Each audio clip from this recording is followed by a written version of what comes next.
अस्सलाम वालेकुम दोस्तों, मेरा नाम है अयूब। मैं एक फ़िल्म मेकर हूँ और मैं हाज़िर हूँ वीडियो प्रोडक्शन सीरीज़ की एक और एपिसोड के साथ। आज हम डिस्कस करेंगे कैमरास के बारे में कि कैमरास क्या होते हैं, कैमरा आप लोग किस तरह इस्तेमाल कर सकते हैं अपनी वीडियोस के लिए, और उनकी 3 से 4 मोटे-मोटे टेक्निकल एलिमेंट्स के बारे में बात करेंगे, जिससे आप अपनी वीडियोस में एक्सेलेंस ला सकेंगे। अगर मैं वीडियो कैमरास के बारे में बात करूँ तो वीडियो कैमरा कोई भी एक ऐसा टूल है जो आपको मूविंग इमेजेस रिकॉर्ड करने में मदद करे।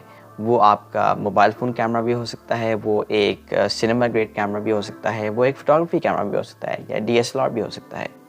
कोई भी ऐसी डिवाइस जो आपकी इमेजेस को एक मूविंग इमेज फॉर्मेट में रिकॉर्ड करे, जिसको आप प्लेबैक कर सकें बाद में, वो एक कैमरा डिवाइस कहलाएगी। आज हम वीडियो कैमरास की 4 डिफरेंट टेक्निकलिटीज़ के बारे में बात करेंगे। ये 4 एलिमेंट्स डिफ़ाइन करते हैं कि आपकी वीडियो या आपका शॉट किस तरह दिखेगा। हम आज बात करेंगे फ्रेम रेट के बारे में, शटर स्पीड के बारे में, एपर्चर के बारे में और वीडियो कंपोजिशन के बारे में, यानी कि आप किसी भी फ्रेम को वीडियो फ्रेम को कैसे कंपोज करते हैं। फ्रेम रेट को बताने से पहले मैं आपको ये बताऊंगा कि किसी भी वीडियो के अंदर, किसी भी मूविंग इमेज के अंदर, क्योंकि वीडियो जो होती है वो मूविंग इमेजेस से ही बनती है, उसके अंदर फ्रेम्स होते हैं, और वो फ्रेम्स, जितने ज़्यादा फ्रेम्स होंगे उतनी आपको मूवमेंट नज़र आएगी अपनी वीडियो में। किसी भी कैमरा को जब आप सबसे पहले खोलते हैं तो उसमें सबसे पहली जो सेटिंग आपको करनी होती है वो होती है फ्रेम्स पर सेकंड की सेटिंग, यानी कि आपके कैमरा की जो स्पीड है, जो रिकॉर्डिंग स्पीड है, वो कितनी फ्रेम्स पर सेकंड पे रिकॉर्ड होगा। उसके अंदर आज आप बात करेंगे 24 फ्रेम्स पर सेकंड और 30 फ्रेम्स पर सेकंड की। 24 फ्रेम्स पर सेकंड जो है वो यूजुअली एक सिनेमैटिक लुक देती है, और उसका एक लुक एक फिल्म लुक के नज़दीक होता है। और 30 फ्रेम्स पर सेकंड बहुत सारे यूट्यूबर्स इस्तेमाल करते हैं, यानी कि ऑनलाइन अगर आपकी कोई वीडियो है वो इस्तेमाल करते हैं। टीवी ब्रॉडकास्टिंग के लिए 30 फ्रेम्स पर सेकंड पे भी आप रिकॉर्डिंग कर सकते हैं। ये फ्रेम रेट डिफाइन करेगा आपकी पिक्चर कैसी दिखेगी।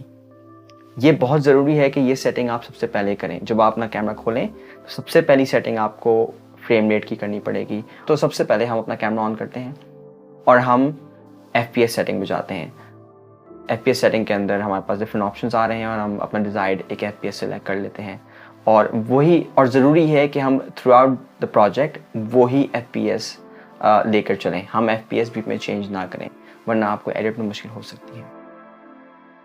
जब आपने अपने कैमरा में फ्रेम रेट सेट कर लिया है तो नेक्स्ट सेटिंग जो आपने करनी है वो है शटर स्पीड की। शटर स्पीड डिफाइन करता है कि कितनी लाइट कैमरे के सेंसर पे पड़ती है और कितनी तेज़ी से या कितनी आहिस्ता से पड़ती है। फ्रेम रेट और शटर स्पीड सेट करते हैं तो ये दोनों एक दूसरे के साथ मुंसलिक हैं।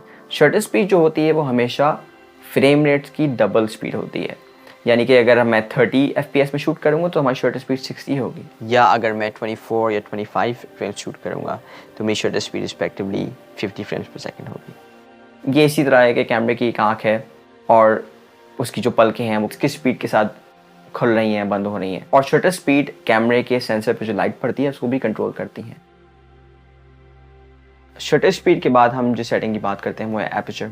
और एपर्चर एक ऐसी सेटिंग होती है जो इस लेंस की सेटिंग होती है। इस लेंस में जो ओपनिंग है उसका साइज़ कितना होना चाहिए वो एपर्चर डिफ़ाइन करता है, और वो डिफ़ाइन करता है कि हमारे कैमरे में लाइट कितनी आएगी। अगर लाइट ज़्यादा आएगी तो वो फोकस डिफ़ाइन करेगा, फोकस कैसा होगा वो डिफ़ाइन करेगा। जितना हम एपर्चर को खोल के रखेंगे उतनी लाइट लेंस पे आएगी और लेंस के ज़रिए आपके सेंसर पे जाएगी, और उससे 2 चीज़ें होंगी।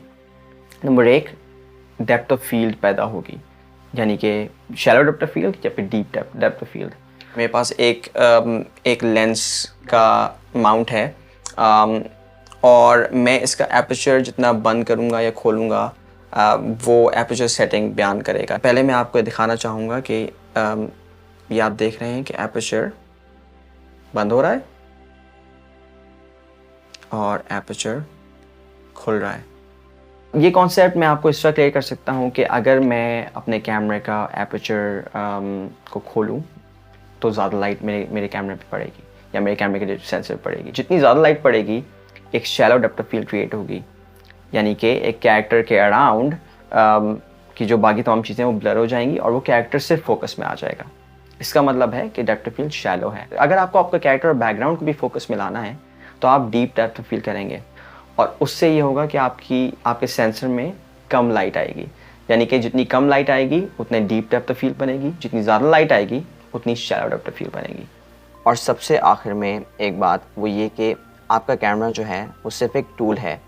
आप उस टूल के साथ क्या करते हैं और कैसे करते हैं वो ज़्यादा ज़रूरी बात है। हम शॉट को किस तरह फ्रेम करते हैं, किस तरह लाइट करते हैं, किसी कैरेक्टर को शूट किस तरह करना है, क्या नैरेटिव बनाना है, ये सारी चीज़ें ज़्यादा इम्पॉर्टेंट हैं। आप ख़ुद कितने क्रिएटिव हैं, आपका क्रिएटिव विजन कैसा है। एक कैमरा सिर्फ आपकी उस विजन में आपकी मदद फराहम करता है, क्योंकि हमारा एम सिर्फ आपको एक वीडियोग्राफर बनाना नहीं है बल्कि एक स्टोरी टेलर बनाना है। और मैं उम्मीद करता हूँ कि आप इस जर्नी में हमें ज्वाइन करते रहेंगे।